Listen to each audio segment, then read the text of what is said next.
Teman-teman, lihatlah mesin ini. Mungkin kalian sudah melihat banyak jenis mesin sebelumnya, tetapi mesin ini sangat unik dan mungkin belum pernah kalian temui. Ini adalah mesin pembuat jagung, yang mampu memotong tanaman dalam hitungan menit.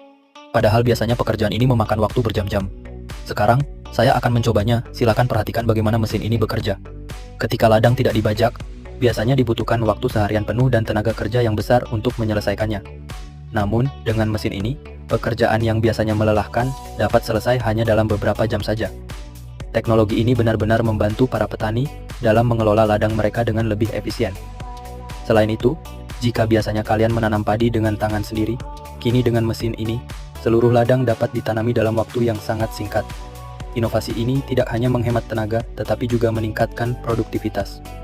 Teman-teman, channel ini akan terus membagikan informasi menarik seputar dunia pertanian dan teknologi modern.